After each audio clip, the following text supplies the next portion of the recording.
श्री रामकृष्ण लीला प्रसंग स्वामी शारदानंद जी द्वारा लिखित पाठ संख्या 22। यौवन के प्रारंभ में गांव के पुरुषों की गदाधर के प्रति अनुरक्ति।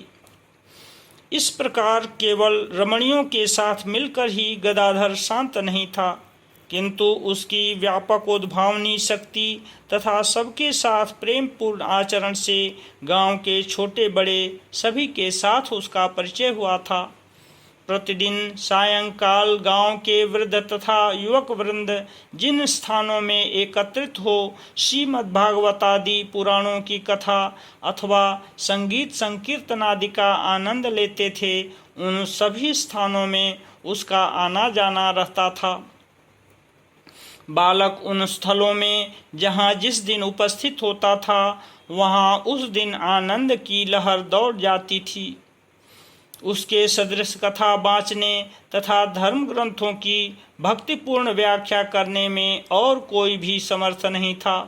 संकीर्तन के समय उसके जैसी भावोन्मत्तता, उसकी भांति नवीन नवीन भावपूर्ण पदों की योजना करने की क्षमता एवं उसके सदृश मधुर कंठ तथा रमणीय नृत्य और किसी के लिए संभव नहीं था। इतना ही नहीं, हास्य कौतुक में भी उसकी बराबरी और कोई नहीं कर पाता था।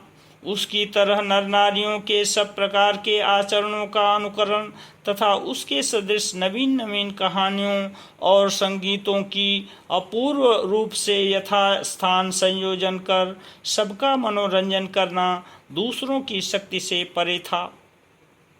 इसलिए युवक तथा वृद्ध सब कोई उसके प्रति विशेष अनुरक्त थे और प्रतिदिन सायंकाल वे उसके आगमन की प्रतीक्षा किया करते थे।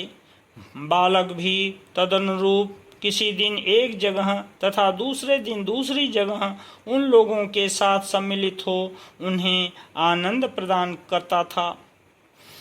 साथ ही उस आयु में ही बालक की बुद्धि परिपक्व होने के कारण उनमें से अनेक व्यक्ति अपनी अपनी सांसारिक समस्याओं के समाधान के लिए उससे परामर्श लेते थे। धार्मिक लोग भी उसके पुनीत स्वभाव से आकृष्ट हो भगवान नाम तथा संकीर्तनों में उसकी भाव समाधि को देखकर उसके परामर्शानुसार अपने गंतव्य पथ पर अग्रसर होते थे। केवल पाखंडियों तथा धूर्त लोगों की उसके प्रति कोई सद्भावना नहीं थी। इसका कारण यह था कि गदाधर अपनी तीक्ष्ण बुद्धि के द्वारा उनके ऊपरी मोहमय आवरणों को भेद कर गुप्त उद्देश्यों को जान जाता था एवं सत्यनिष्ठ तथा स्पष्टवादी होने के कारण बालक कभी कभी सबके समक्ष उन बातों को कहकर उनको अपमानित किया करता था। केवल इतना ही नहीं, कौतुक प्रिय गदाधर बहुधा बहुत दूसरों के समीप उनके कपट आचरणों का अनुकरण भी किया करता था।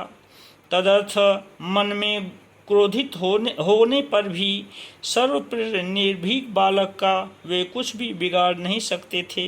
इसलिए प्रायः शरणागत होकर गदाधर के हाथों से उन्हें आत्मरक्षा करनी पड़ती थी, क्योंकि शरणागतों पर बालक की सदैव असीम करुणा रहती थी। गदाधर की अर्थकरी विद्यार्जन के प्रति उदासीनता का कारण, जैसे हम कह चुके हैं कि गदाधर उस हालत में भी प्रतिदिन किसी न किसी समय पाठशाला में उपस्थित होता था। साथियों पर प्रेम ही इसका मुख्य कारण था। 14वें वर्ष में पदार्पण करने के पश्चात वास्तव में बालक की भक्ति तथा भावुकता इस प्रकार प्रस्फुटित हुई कि उसे यह उपलब्धि होने लगी कि पाठशाला की अर्थकरी शिक्षा उसके लिए एकदम अनावश्यक है। तभी से वह यह अनुभव करने लगा कि उसका जन्म किसी दूसरे कार्य के निमित्त हुआ है एवं धर्म साक्षात्कार के हेतु उसे अपनी सारी शक्ति को नियोजित करना है। उस विषय की स्पष्ट छाया उसके मन में बहुधा उदित होती थी, किंतु उस समय तक उसकी पूर्ण अभिव्यक्ति न होने के कारण वह उसे सर्वदा धारण व अनुभव करने में समर्थ नहीं हो पाता था। किंतु भविष्य में अपने जीवन को किस प्रकार परिचालित करना है, जब यह भावना कभी उसके मन में उदित होती थी, तब उसकी विचारशील बुद्धि तत्काल ही उसे ईश्वर के प्रति निर्भर होने का संकेत कर गैरिक वसन, पवित्र अग्नि, भिक्षालब्ध भोजन तथा निस्संग विचरण के चित्र को उसके मानस पटल पर उज्ज्वल वर्ण से अंकित कर देती थी। किंतु उसका प्रेम पूर्ण हृदय दूसरे ही क्षण उसे अपनी माता तथा भाइयों की सांसारिक अवस्था की याद दिलाकर उस मार्ग में अग्रसर होने की अभिलाषा को त्याग देने तथा अपने पिताजी की तरह आत्मनिर्भर हो घर में रहकर उनकी यथासाध्य सहायता करने के लिए उत्तेजित करता था। इस प्रकार उसकी बुद्धि तथा हृदय उसे विभिन्न मार्गों का निर्देश देते रहने के कारण जो कुछ श्री रघुबीर करेंगे वही होगा, यह सोचकर वह ईश्वरादेश की प्रतीक्षा में बैठा हुआ था। बालक का प्रेम पूर्ण हृदय एकमात्र ईश्वर को ही अपना मानकर पहले से ही उनका आश्रय ले चुका था, इसलिए यथा समय इस प्रश्न का निराकरण वे स्वयं ही कर देंगे, ऐसा सोचकर वह प्रायः अपने चित्त को शांत रखता था। इस प्रकार बुद्धि तथा हृदय के विवाद में उसका विशुद्ध हृदय ही अंत में विजयी होता था और उसकी प्रेरणानुसार ही वह सब कुछ किया करता था। गदाधर के हृदय की प्रेरणा।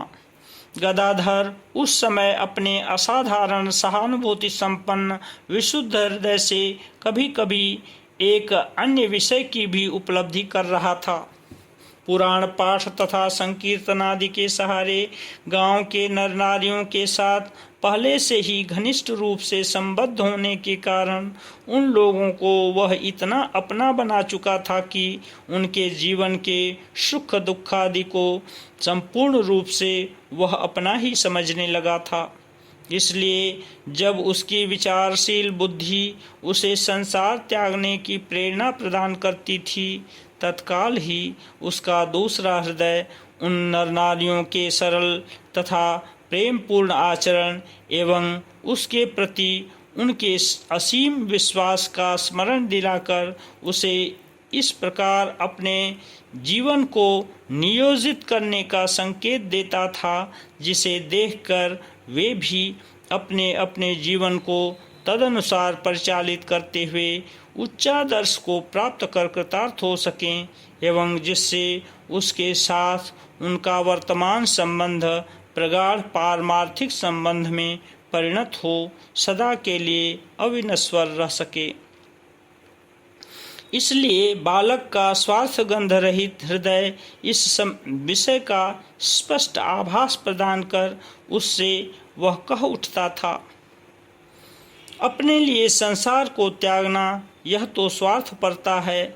ऐसा कोई आचरण करो जिससे ये सभी लोग उपकृत हों। गदाधर का पाठशाला परित्याग तथा समवयस्कों के साथ अभिनय।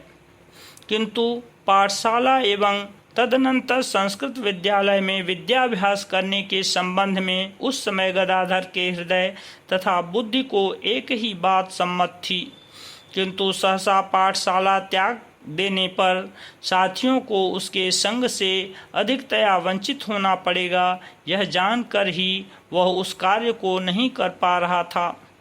कारण यह था कि प्रमुख रूप से गया विष्णु आदि उसके समवयस्क बालक उसे हृदय से प्यार करते थे और उसकी असाधारण बुद्धि तथा असीम साहस को देखकर उन लोगों ने यहाँ भी उसे अपना नेता चुन रखा था। उस समय की एक घटना से बालक को अर्थकरी विद्या का परित्याग करने का अवसर प्राप्त हुआ। गदाधर की अभिनय करने की शक्ति को देखकर उसके कुछ साथियों ने एक दिन उससे नाटक मंडली बनाने का प्रस्ताव किया तथा उस विषय में शिक्षा देने का भार ग्रहण करने के लिए उससे अनुरोध किया। गदाधर ने भी अपनी सम्मति दे दी, किंतु अभिभावकों को इस विषय का पता लग जाने से बाधा पहुंचने की संभावना है, यह सोचकर कहाँ इस विषय की शिक्षा प्रारंभ की जाए, एतदर्थ बालक वृंद चिंतित हो उठे। गदाधर की उद्भावनी शक्ति ने उन्हें माणिक राजा के आम्रकानन का निर्देश दिया एवं प्रतिदिन पाठशाला से भागकर निर्धारित समय पर वहां उपस्थित होने का उन लोगों ने निश्चय किया। अविलंब ही संकल्प कार्य रूप में परिणत किया गया एवं गदाधर की शिक्षा से स्वल्प काल में ही अपने अपने संलापों और संगीतों को कंठस्थ कर बालकों ने श्री रामचंद्र तथा श्री कृष्ण विषयक अभिनय के द्वारा आम्रकानन को रंगभूमि बना दिया। यह बात अवश्य है कि गदाधर को अपनी उद्भावनी शक्ति से उन अभिनयों के समस्त अंगों को पूर्ण करना तथा उनके प्रधान चरित्रों की भूमिकाओं में अवतीर्ण होना पड़ता था। फिर भी नाटक मंडली साधारणतया ठीक ही बनी है, यह देखकर सभी बालक आनंदित हुए। ऐसा सुना जाता है कि आम्रकानन में अभिनय के समय भी गदाधर को समय समय पर भाव समाधि होने लगी थी। गदाधर की चित्र विद्या तथा मूर्ति निर्माण में उन्नति। संकीर्तन तथा नाटक में गदाधर का अधिक समय व्यतीत होने के कारण चित्र विद्या में वह अधिक अग्रसर नहीं हो सका। फिर भी ऐसा सुना जाता है कि गौरहाटी नामक गांव में छोटी बहन श्रीमती सर्वमंगला को बालक उस समय एक दिन देखने गया था एवं घर में देखकर उसके कुछ दिन बाद उसने अपनी बहन तथा उसके पतिदेव का उस अवस्था का एक चित्रांकन किया था। हमने सुना है कि परिवार के सभी लोग उस चित्र की दोनों मूर्तियों के साथ श्रीमती सर्वमंगला तथा उसके पतिदेव के अत्यंत सादृश्य को देखकर परम विस्मित हुए थे।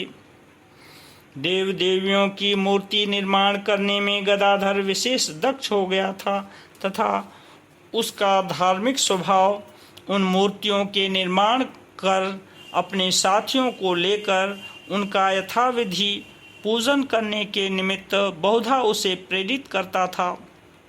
अस्तु पाठशाला छोड़ने के उपरांत अपने हृदय की प्रेरणानुसार गदाधर पूर्वोक्त कार्यों में संलग्न रहकर घर के कार्यों में चंद्रा देवी की सहायता करता हुआ समय बिताने लगा। मातृहीन शिशु अक्षय भी उसके हृदय पर अपना अधिकार जमाकर प्रायः उसको अपने समीप आबद्ध कर रखता था। चंद्रा देवी को घर के काम काज करने के लिए अवसर प्रदान करने के निमित्त शिशु को गोद में लेना तथा उसे नाना प्रकार से खेल कूद में भुला रखना उस समय उसके नित्य कर्मों का एक अंग सा बन गया था। इस प्रकार 3 वर्ष से भी अधिक काल व्यतीत हो जाने पर गदाधर क्रमशः 17 वर्ष की आयु में प्रविष्ट हुआ। इन 3 वर्ष के परिश्रम के फलस्वरूप श्री राम कुमार जी की कलकत्ते की संस्कृत पाठशाला में छात्र संख्या की वृद्धि हुई, जिसके परिणाम स्वरूप पहले की अपेक्षा उन्हें अधिक अर्थोपार्जन करने में सुविधा प्राप्त हुई। गदाधर के बारे में राम कुमार जी की चिंता तथा उसे कलकत्ता लाना। कलकत्ते में अधिकांश समय व्यतीत करने पर भी श्री राम कुमार जी वर्ष में एक बार कुछ दिन के लिए कामार पुकुर आकर अपनी जननी तथा भाइयों की देखभाल किया करते थे। उस समय पढ़ने लिखने में गदाधर की उदासीनता को देखकर वे चिंतित हुए थे।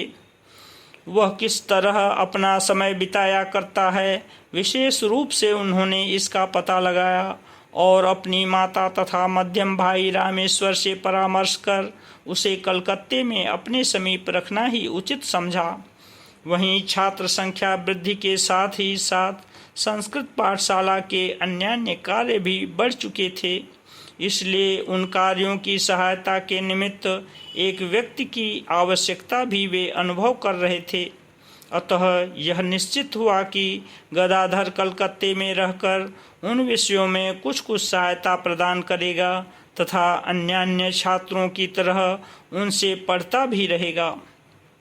गदाधर से उक्त प्रस्ताव करने पर जब उसे यह विदित हुआ कि अपने पितृतुल्य अग्रज के लिए उसकी सहायता की आवश्यकता है, तब उसने तत्काल कलकत्ते में जाने में कुछ भी आपत्ति नहीं की। अतः शुभ दिन तथा शुभ मुहूर्त में श्री राम कुमार जी तथा गदाधर श्री रघुवीर को प्रणाम कर चंद्रा देवी के चरण रज को मस्तक पर धारण कर कलकत्ते के लिए रवाना हुए। कामार पुकुर में जो आनंद का स्रोत बह रहा था वह कुछ दिन के लिए आबद्ध सा हो गया। श्रीमती चंद्रा देवी तथा गदाधर के प्रति अनुरक्त अन्यान्य नर नारी उसकी मधुर स्मृति तथा उसकी उन्नति के चिंतन में निमग्न रहकर किसी प्रकार समय बिताने लगे। कलकत्ता आने के पश्चात श्री गदाधर ने जो अलौकिक आचरण किए थे उनका विवरण पाठक श्री रामकृष्ण लीला प्रसंग के साधक भाव नामक ग्रंथ में लिपिबद्ध देख पाएंगे। श्री रामकृष्ण लीला प्रसंग का पूर्व वृत्तांत तथा बाल्य जीवन पर्व संपूर्ण हुआ। ओम शांति शांति शांति।